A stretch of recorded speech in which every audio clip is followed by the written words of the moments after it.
Hey, this is Taylor Goldsmith, and you're listening to Walking the Floor. I'm walking the floor over you. Walking the floor. I'm walking the floor. Walking the floor over you. Hola, senors and senoritas. This is Chris Shiflett, your old pal, and you are listening to another very fine edition of Walking the Floor, the world's favorite podcast. How is it going out there for you, wherever you are? I can tell you, here in LA, it's hot, the waves are up, and life is good. Can't complain. I've been working my butt off these last couple weeks while I've been home, banking interview after interview after interview with the likes of Dawn Landis, Ashley Monroe, BJ Barham from American Aquarium. And today, just today, I interviewed Amanda Shires, who's playing in town tonight at the El Rey. I think I might go jam a couple of tunes with them. But I don't want to give away the surprise, but it was a really, really great interview. And in the middle of it, she FaceTimed her husband, Jason Isbell, who basically gave away the keys to the tone closet today on Walking the Floor. That's going to come soon. But in the meantime, we have a great interview today for you with Taylor Goldsmith from Dawes. Going to get to that soon. Also, ladies and gentlemen, get your tickets to all my day off solo acoustic gigs coming soon to a town near you. Seattle, sold out. Portland, I think, is almost sold out. Santa Barbara, sold out. LA, not sold out. You could still get some tickets to LA, and it'll be the night that this episode comes out. I'm playing at the Redwood Bar downtown with Garrett T. Capps. I'm also going to interview him that day, so that should be super fun. There's more. There's Milwaukee. There is, what else? I'm drawing a blank here. Milwaukee. There's Kansas City. There's Detroit, which I think is sold out. I think that's all of them. There's a bunch. Get your tickets now before they're all gone, because they're going fast, baby. Anyway, yeah, I just had to throw that out there. Get your tickets. They're all on sale. You can go to walkingthefloor.com for all your ticket links and information for venues and times and all that jazz, kids. Okay, let's get on over to our favorite online music gear retailer, Zounds.com. Okay, did you know that you get free shipping on every single order at Zounds.com with no exceptions, no exclusions, and most orders arrive within 2 days? Also, you can get caught up on all the previous episodes of Walking the Floor over on the Zounds blog. So come on, kids, get on over to Zounds.com. Oh, and that's not all. Support for Walking the Floor comes from D'Addario. D'Addario, a fine maker of USA-made instrument strings and musical accessories, is committed to sustainability through the playback program, recycling over 1 million used instrument strings. For more information on the playback program and how to help in its mission of reaching 2.5 million strings in 2018, visit playback.daddario.com. Okay, boys and girls, let's get on over to this week's interview.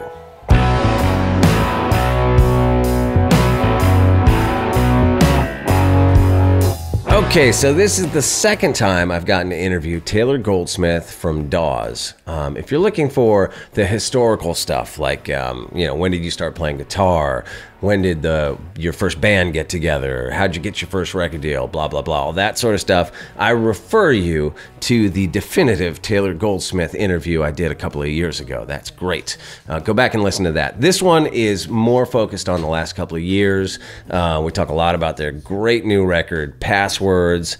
We talk about touring with ELO. He plays a song at the end, beautiful, just him and an acoustic guitar doing a version of Crack the Case off their new record. It's fantastic. Make sure you listen to the end. Taylor's just a cool, clever, smart guy, and he's always a lot of fun to talk to. I should warn you, we even get into some politics on this, so, let the hateful Twitter commentary ensue. This is Taylor Goldsmith from Dawes on Walking the Floor. And if you won't sing the anthem, they'll go find someone else who will. They're cracking down. I was like upset. It's weird, man. Like, I haven't been away from home for 2 solid months in a fucking long time. Yeah. You know what I mean? Where there was a point sort of in the middle of it where I was like, what season is it? Like, Yeah. I know it's warm outside, but what? Like, when's my birthday? Like, I don't know what's going on gets anymore. Scrambled eventually. Yeah. You don't remember. You when guys are. tour a lot. You tour a ton. Yeah. What do you do? This is one of the things I was going to ask you, but since we're talking about that sort of thing, I'll just ask you now. What do you do on the road besides play gigs and travel? Like, do you do anything to sort of keep your sanity? This is nerdy, but my brother and I, especially the whole band really, but especially my brother and I, we have fallen really in love with reading a lot. And not only is that just a fun thing to do, and you know, it helps with songwriting a lot, but it's also, it helps me be able to do the show because like, if I'm like, even we just played 2 nights at the Forum opening for ELO, and it was a dream, but it's in our hometown. So Toughest before gig. the show and after the show, I'm talking loud because I'm excited to see friends and family. And like, so even today I'm like, oof, I've been like really like pushing it. Whereas on tour, I'm really good about like, all right, show's over, I'll see you guys tomorrow, and I'll go in the bunk and I'll read, and like I won't go to bed because I try to, like, that's another kind of strategy I try to keep is like, if our show's ending if our show's ending at 11, I want that to feel like sort of like a 5 o'clock for me, because there have been those shows where That's where cocaine comes in. Yeah, exactly. there have been those shows where like it's 11 p.m. and I'm thinking to myself like, I'm gonna be asleep in 30 minutes. I can't wait. And it's like, that's not nice to feel that way. That's not rock and roll. Yeah. That's not how an audience should be treated. And so I try to be like, okay, like I'll stay up till, I try to keep a program where I'm up until 3 or 4, not talking. Yeah.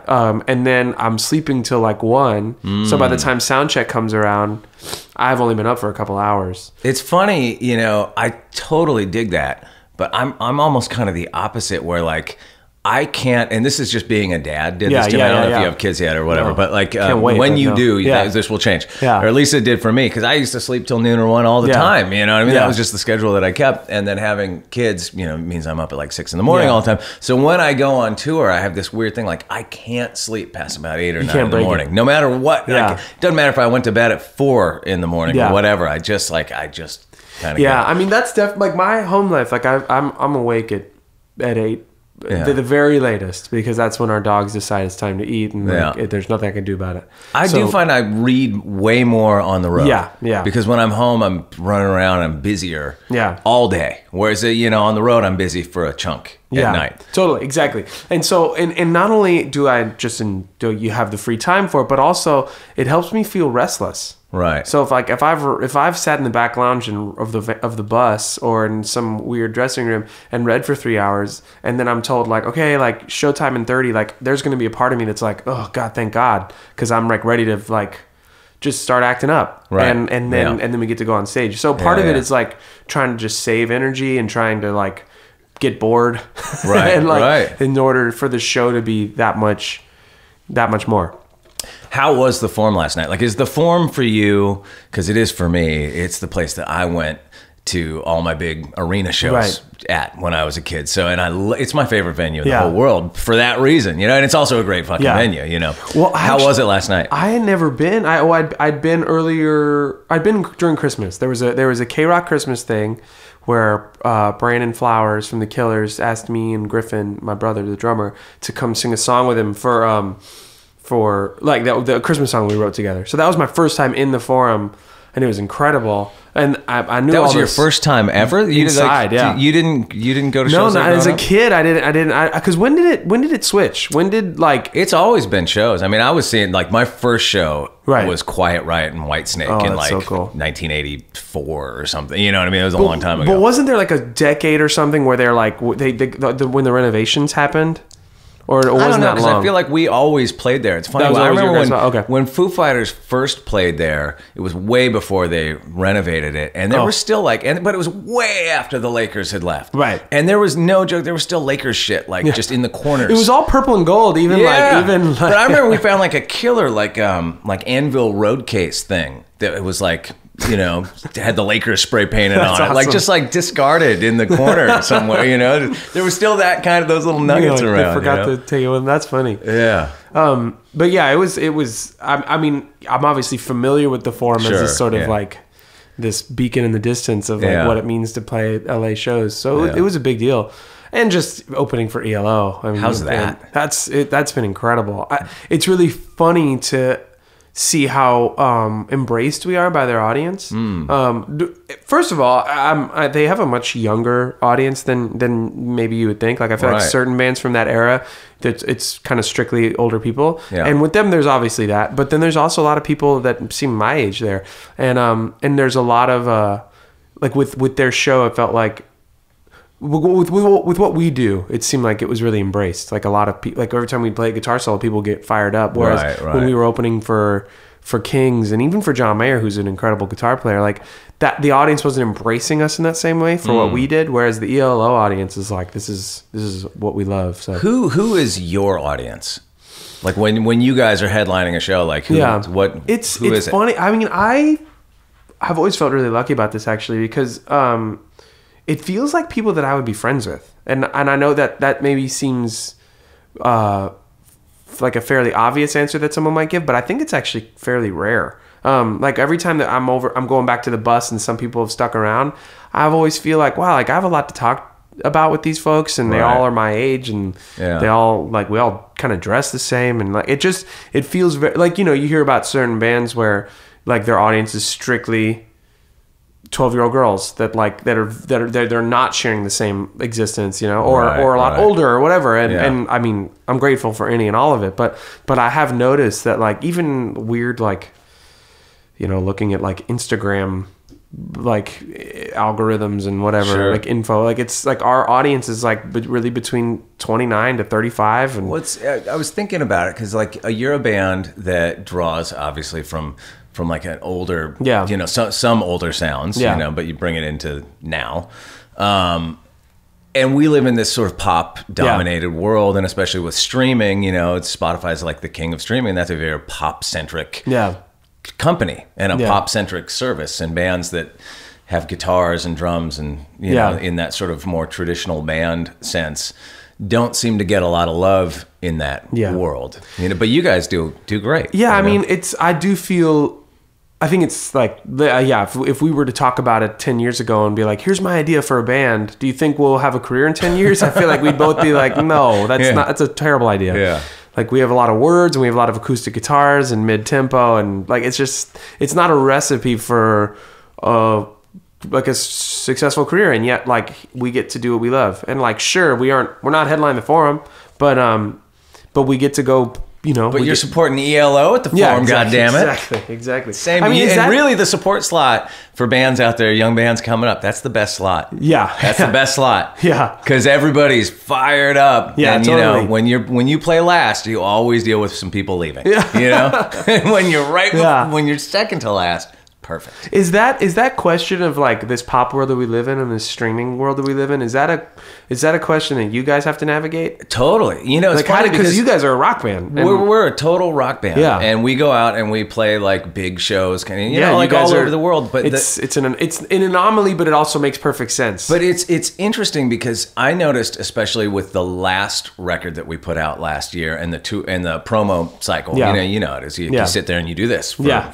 you know, all day long, every day. Yeah. And the question that we got asked in like every interview was, you know, what's it like to be playing a relevant style of music? Something, you know, it wasn't always worded like that, Right, but that's but what that's they the were question. getting at. Yeah, you yeah. know what I mean? And Yeah. so I had never noticed that before, and we would kind of be like, get a little defensive, like, fuck, man, we're playing fucking stadiums. Yeah, dude. yeah. You know, Well, yeah. But the fact of the matter is there just aren't a lot of bands out there that Yeah. are doing, or at least I think there's a ton of bands out there that are like guitar-based drums bands. Right. It's just that's not what's in the mainstream. Right. You know, I look at my kids, you know, who are like Yeah. teenagers or almost teenagers. they don't listen to anything guitar based. Right. And they're my kids, man. Yeah. I tried to warp their mind to love that shit, you know? Yeah, it's funny. It makes me wonder about like we buy all these nice guitars thinking like, oh, these are gonna stay up in value. Maybe they're not. This is a killer investment. Yeah, man, maybe we're wrong. Yeah. I just sold like 20 guitars. Oh, I through wish you would have Reverb. told me. Well, I did it through, you know, it was funny. Yeah. I did it through one of those artist Yeah. stores through Reverb. And as soon as they started hyping it, my phone just blew up. Like, Oh, all right. my friends were like, dude, I want to get that blue fire. I was like, hey, it's out of my hands now, bro. I don't even have it. But it was rad. And so I did do that thing where I got rid of a bunch of stuff that I wasn't really using. And I took that 20 guitars, I turned it into one guitar. Oh wow. Yeah. What'd you get? It's a 57 gold top. Oh, yes. with original PAFs in it. Oh, but it's sweet. been refretted and it's been somebody took the gold off, Oh, so wow. it's just blonde. Oh, wow. And then there was like a pretty gnarly headstock repair on it, so it's not a collectible. It's Right. a player guitar. Right. That's but the that's best what I way. want. Yeah, that's exactly. what I want. You know, Like I have a 59 345 where it's like it's way cheaper than a 335. Even though it's almost the same thing, it's Yeah. basically, but it's not Yeah. nearly as valuable, and it's like that's perfect because Yeah, I get all the exactly. 'Cause playability. You get out the of it. old wood and Yeah. you get the old pickups. Yeah, those and pickups, and that's yeah. the thing that you want. And you I know? don't if need- you're I gonna don't- actually use it, Yeah. and then you don't feel weird like, oh, my belt buckle, scratched Yeah, a little I'm bit. gonna ruin it. Yeah, Yeah. Or like being worried about a guy in the front row looking at it too long or something. So before we get too far away from your touring with ELO, I wanted to ask you about that. Like, have you gotten to interact? I mean, how many shows have you Three. guys done? Just It's three. three. And Yeah. how many are you doing? We're gonna do. I think it's a total of like 12 or 14. I forget exactly. Do you know Jeff Lynne? Like, have you ever interacted Not at with all. him? I Or mean, have you gotten to yet? Our bass player Wiley, he went to high school with this girl Sarah, whose mom is married to Jeff. So like when Wiley was walking That around, sounds like LA. yeah. when Wiley was walking around backstage at Oracle, our first show up in Oakland, Sarah's mother was like, "Hey, like we're so happy you're here." And then Wiley got a picture with Jeff, but so he's the only one that's met him. And then we've met a lot of the rest of the band, and they are really cool guys. They're all incredible players. It's one of the most perfect shows I've ever Oh, seen. it's got to be. I have never seen It's crazy him live, but it's got to the be lights incredible. and the playing. Do they have the spaceship? Yeah, the spaceship is like kind of on all the screens Yeah, behind them, and nice. even below them on the lights on the floor. Nice. That seems like a guy you would want to like on this tour go like, hey man, Yeah. how about producing a Yeah, record yeah, for yeah, us, yeah. you know? Truly. I mean, it's weird. Jeff Lynne has this, and I mean this with the most respect. Like, there are records that Jeff Lynne's produced where it feels like ELO with a different singer, and then there's records that Jeff Lynne's produced that are Full Moon Fever or so many Have George him make you Harrison a Full records. Moon Fever. Well, but I think that what it is it's a challenge to the artist to have enough like individuality and identity Right. and personality to create a Full Moon Yeah. Fever. Like Jeff can obviously make something sound cooler than shit. Like Yeah. some of the coolest sounds of all time. But it's like, but it also like the challenge is posed of like, how are you going to make it something unique and not just Right. like, And well, still there's be Jeff your Lynne band. there. Yeah, Right, yeah. It seems like that would be especially hard on a band. yeah. You know, because Yeah. I'm gonna guess that like on a lot of those records, the band isn't playing. Yeah, like much. I've heard that like and then this might just be a rumor, but that he even does one drum at a time to get such specific Right, sound. right. So like when you hear this whole drum kit, it's really just like a track of hi-hat, a track Yeah. of snare drum. It's just so he can have all of the control. Right. So but I don't know if that's true. Well, so that kind of leads us to your new record. Yeah. Tell me about your new record. Your last record, We Didn't All Die. Yeah, no, So we didn't. it's been a weird couple of years. We will, and we but might yeah. get there. Yeah, before this whole era is over. But Yeah. But this one's called Passwords. We recorded it with Jonathan Wilson, who produced our first two albums. okay. Now, Jonathan, I wanted to ask you about him because that's a name that I feel like I see attached to a lot of records I like, but I've never met that dude. He's so cool. Yeah, tell me about Jonathan Wilson. He's created this kind of world around. Is he an LA guy? Yeah, he's an LA guy. I mean, he grew up in North Carolina, but he's been Okay. out in LA for a long, long time. We recorded our first record up at his house in Laurel Canyon when he lived up there. Now he lives in Echo Park. He's about to move, actually, I think out to like Joshua Tree, but still have the studio. When you first worked with him, were you guys kind of career-wise in the same place? Like, or was he already like an established dude? I don't think he'd really produced other than his own music, I don't think he'd produced that much from other people yet. Right. Like we just did it in his living room. I was Yeah, standing yeah. in the kitchen, kind of looking over the shelf towards the drums in the living room. Like it was just kind of really scrappy.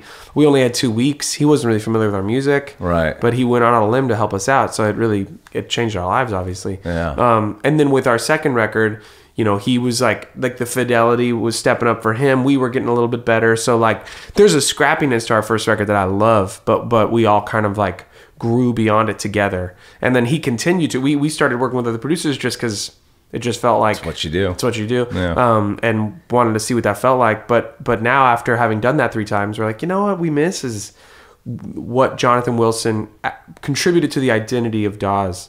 And in the meantime, he had produced all the Father John Misty, except for the most recent, I think. And a couple records by Conor Oberst, Right. And his own records, which are incredible. And they recorded the new Roger Waters at his studio. Oh, really? Yeah, and he's on the Oh, Roger wow. Waters tour. He's kind of like the Gilmore. He's like singing Right. all the Gilmore parts and playing guitar and stuff. Oh, wow. So yeah, so we kind of came together after doing a bunch of stuff separately, and it was really great because he plays his studio like an instrument, and it's one that he knows really well. So it was a dream to get together again with him, and it just reminded us that there is a certain quality of our identity that is that he's responsible for. That when he's in the room, it's there. Where do you think this? Like the last one was a bit of a sonic departure for you guys. Where do you think this one sits, sort of in the? I mean, you know, I think like I was talking to my friend Mike Viola, who's an amazing songwriter, who actually just put out a great record, but he was telling me that we were talking about We're All Gonna Die, and he was like, now that you made We're All Gonna Die, you can kind of do whatever you want, right? Because like for the people that are paying attention, like for the Dawes fans that are out there, like we struggled a long time to really try to capture the live identity and try to really just put out a baseline of what we were about, and then we tried to kind of fuck that up and widen the kind of the spectrum of what we were capable of and what we wanted to do. And that's kind of what We're All Gonna Die became without us really thinking about it or planning on it. And then after doing that, it was like, well, now people aren't going to be quote unquote like surprised by anything. They're like, now we're just allowed to just follow our muse, our impulses, whatever. And with Passwords, it was like, here are the songs that exist. Let's let the songs tell us what the record is. And I think that there is a really cool combination. I feel like We're All Gonna Die informed Passwords in a lot of ways. And I also think that, you know, Nothing Is Wrong or all your favorite bands did as well. I think that it's a really great representation of Dawes up to this point. I mean, some people have listened to it and like hit me up to say like, wow, it's really mellow. And then other people have hit me up to say, this is really aggressive. And so it seems to be different things to different people. And that's always a good feeling. I mean, it's hard to know. This is another thing you guys have probably like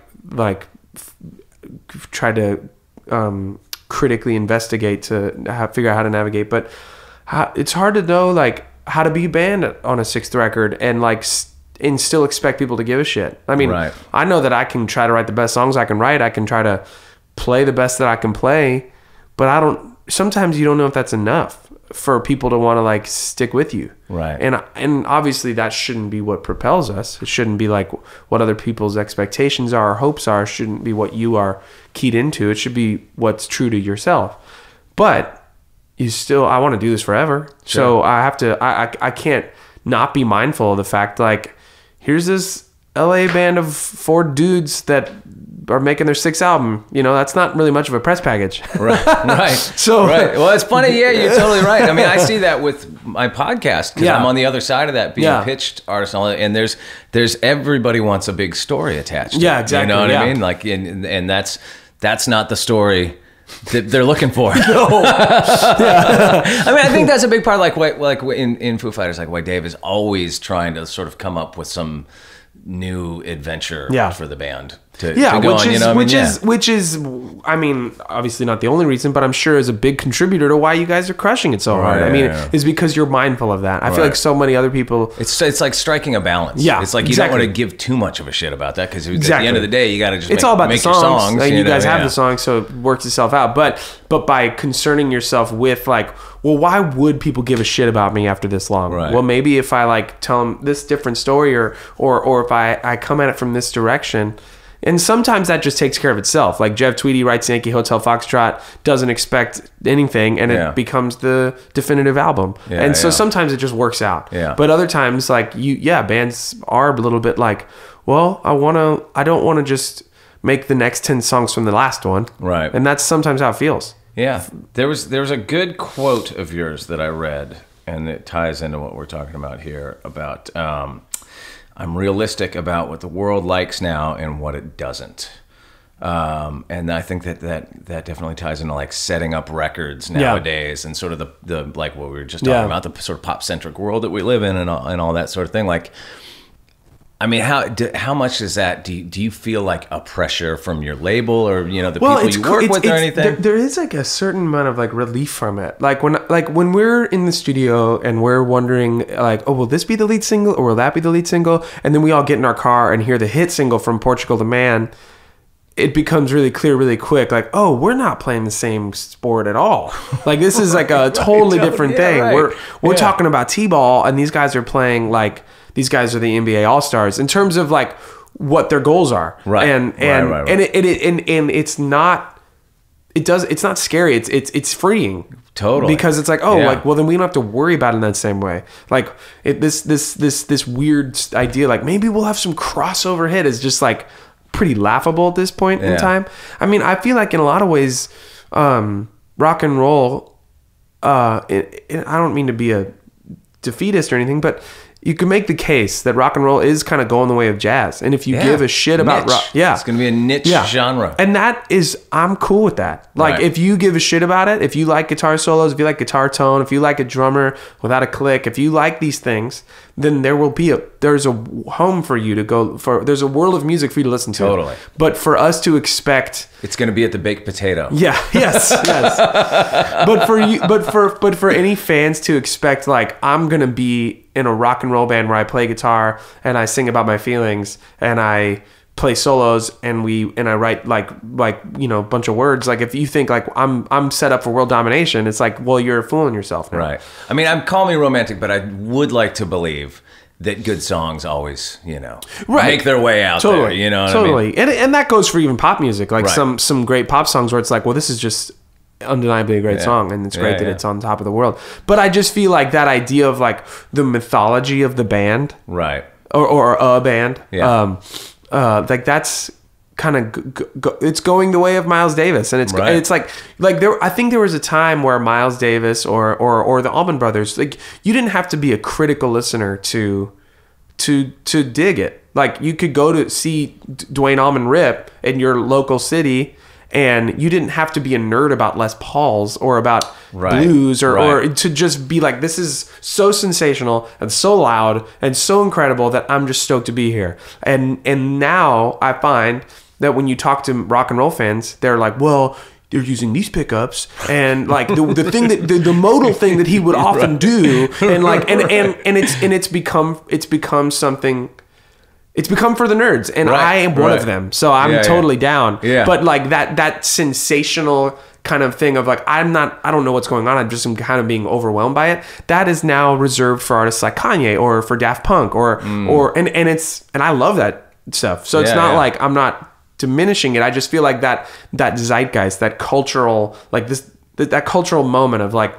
This is where people are showing up for, not needing to like dig super deep to dig on it. Yeah. That's not with a guitar solo the way that it once was. It is weird to me though that there's so much, you hear people talk about this so much, this sort of hand wringing about the fate of, and not to say that we're hand wringing here, but but that is something that you hear people talk about constantly. Oh, where are the guitar bands? Why isn't it popular?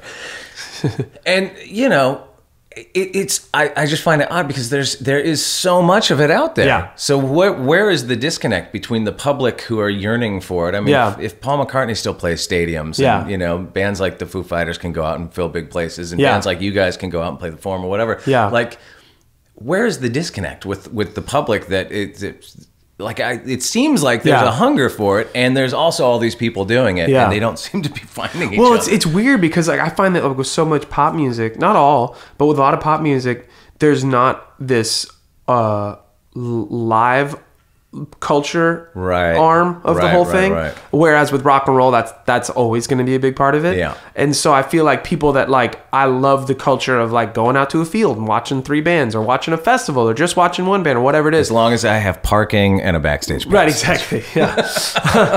like that, I feel like that's not going to go away. So like, you know, you don't, I think a lot of like big venue playing bands don't even need a single that's doing well at radio for them still to like have this career, this world of fans. Like you look at My Morning Jacket and Wilco and a lot of these bands where they don't play the radio game, Right. and yet they're headlining Red Rocks, Right, or they're right. or they're headlining the Greek, Yeah. and they're doing great. Sure. So I feel like I think the live culture has a lot to do with that disconnect. Right. Because that doesn't bleed into radio, that doesn't bleed into the cultural zeitgeist. Speaking of live, you guys recorded a lot of this record live, even your vocals, right? Yeah, most of That's it, yeah. nuts. Yeah. That's rad. Great. No click. No, click on the songs where there's drum machine. Right, Like sure. Griffin would play along to a Yeah, pattern that he would create.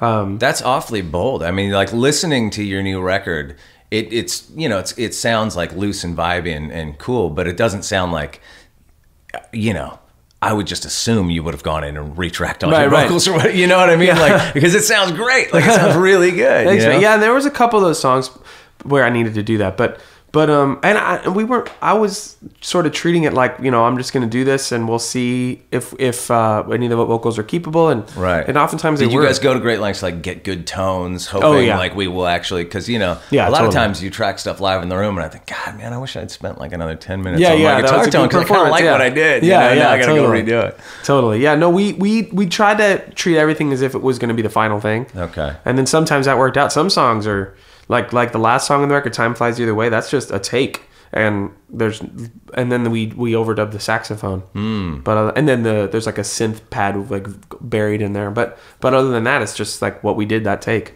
Wow. And it was with that record, it taught us something about ourselves. I was listening to the last time you and I did this, and I was talking about how we would always go to a rehearsal space for like a couple weeks to really hammer out the tunes, to really kind of be able to wrap our hands around it before we went into the studio. And with this record, we didn't do that because we didn't have time.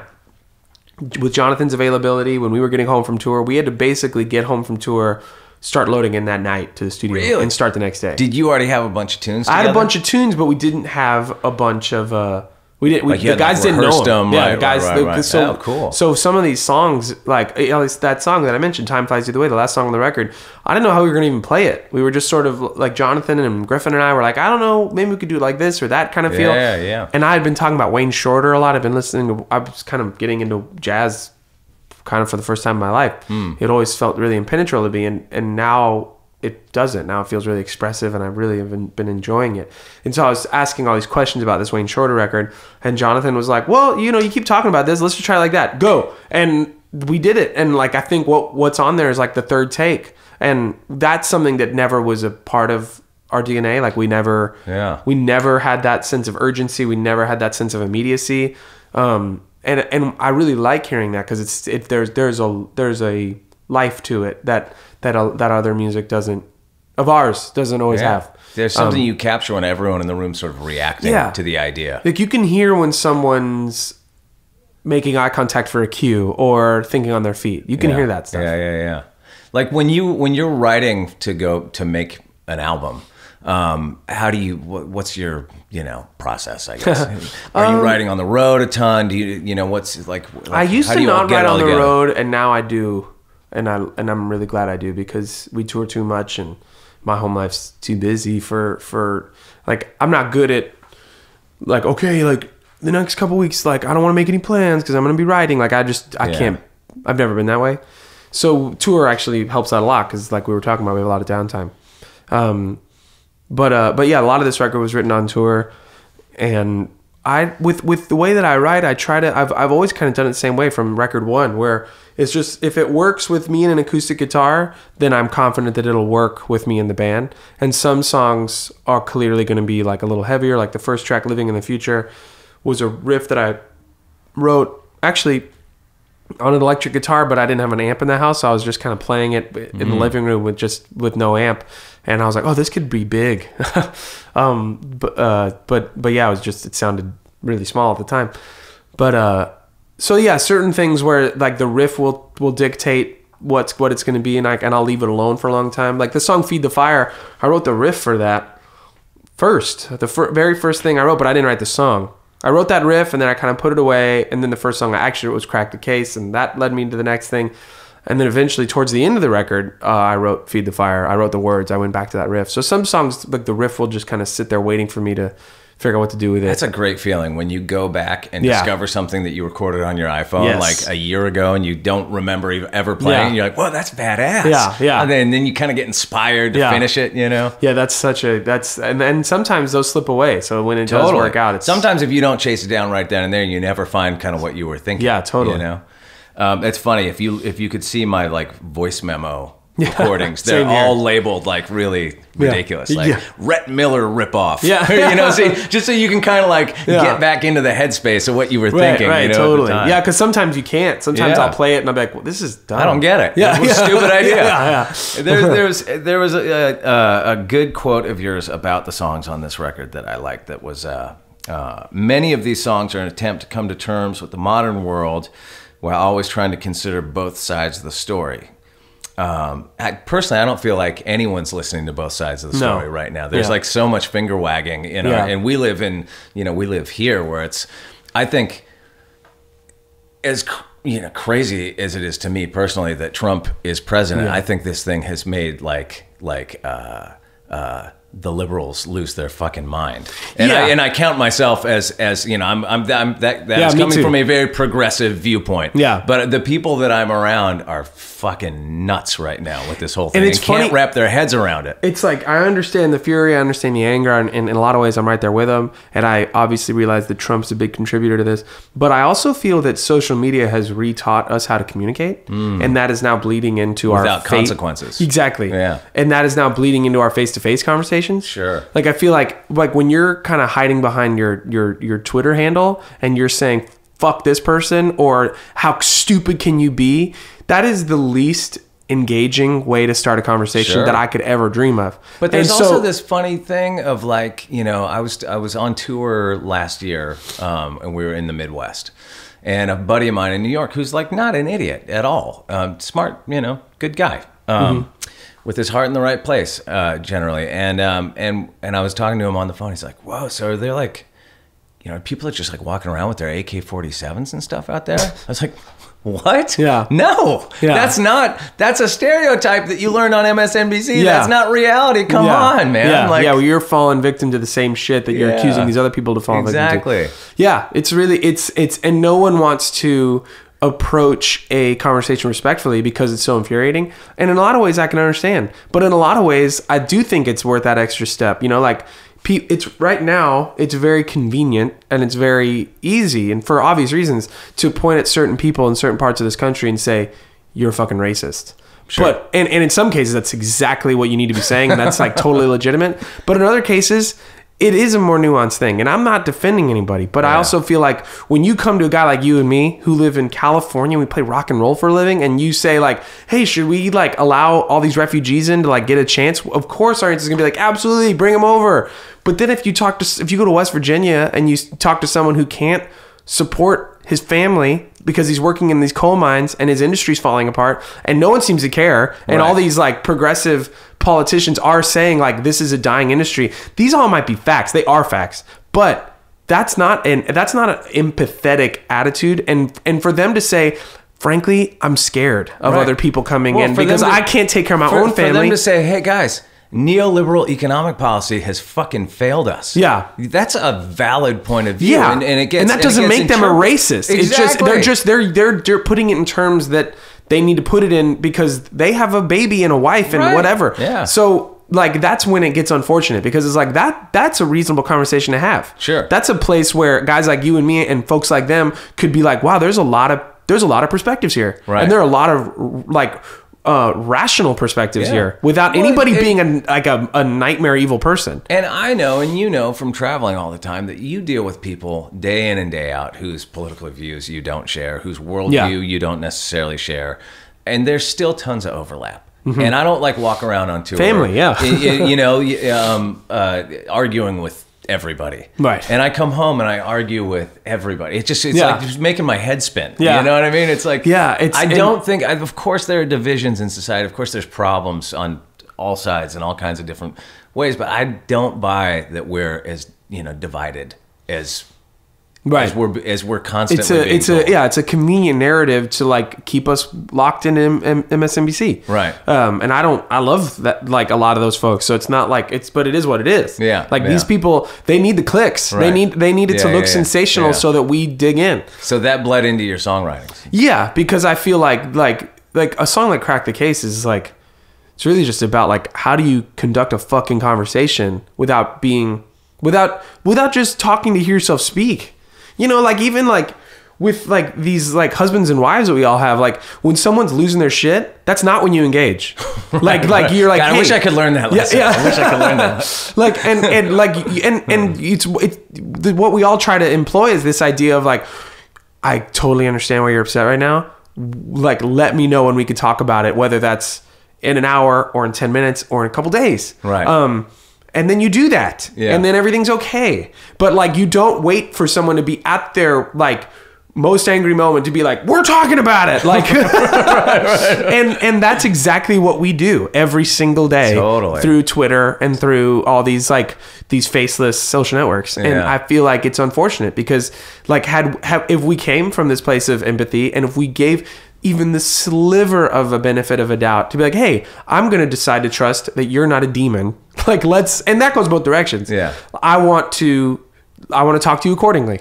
Right. And like, then all of a sudden I think people can maybe listen. And that whole like age old, like, wisdom of like repeat back to someone what you, on their terms, repeat back to someone what you assume they're trying to get across. Okay. So if I'm understanding you correctly, this is what you're trying to say. Right, and right. don't twist it. Don't say, so what you're trying to tell me is that Nazis are fine. Like, because that's not accurate. That's not what someone just told you. Yeah. And I like, if you draw connections to that because you feel like it might be irresponsible what they're saying, that's something you're entitled to, and that's a point that you're allowed to make. But Sure. at first, try to just start from a place of let me know if I'm hearing you right. Yeah. And no one does that. Yeah. Myself included. I'm not I mean, exempt. we're all guilty Yeah. of it to some extent, Yeah. for sure. I mean, this leads perfectly into you playing a song Yeah. from your new record. Let's play a song. All right.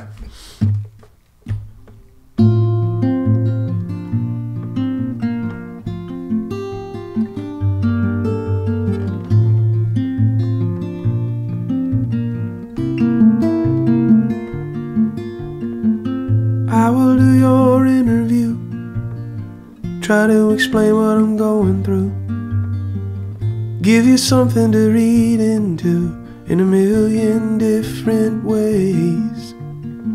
A sick version of telephone starts at the clip of the microphone.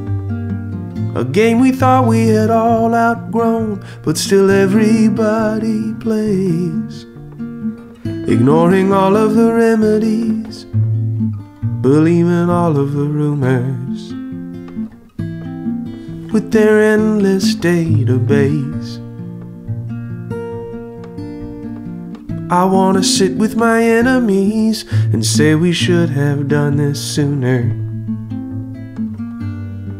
while I look them in the face. Maybe that will crack the case.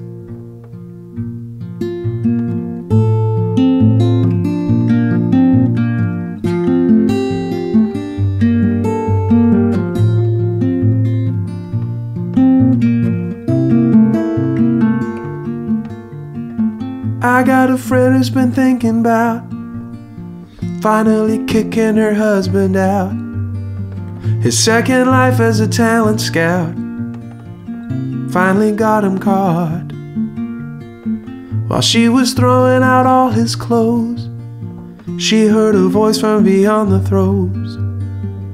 Punish him for the life he chose, but forgive the past that he did not.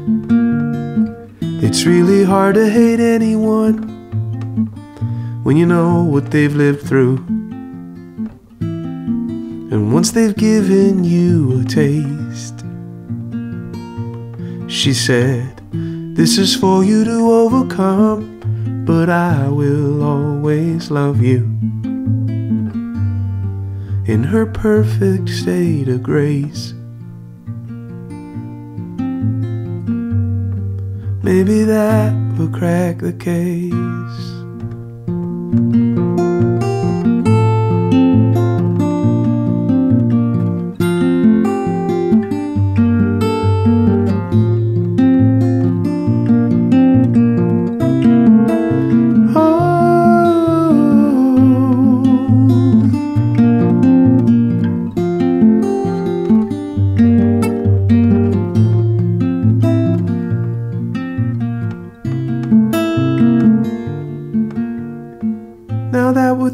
Formalities, what is it you wanna ask of me?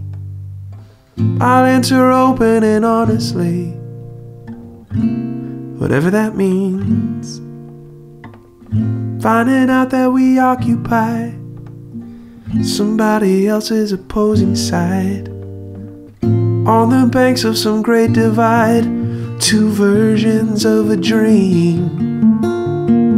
Countless revisions of history, trying to tell us a future. Between each commercial break, I wanna call off the cavalry, declare no winners or losers, and forgive our shared mistakes. You can pick the time and place. Maybe that will crack the case.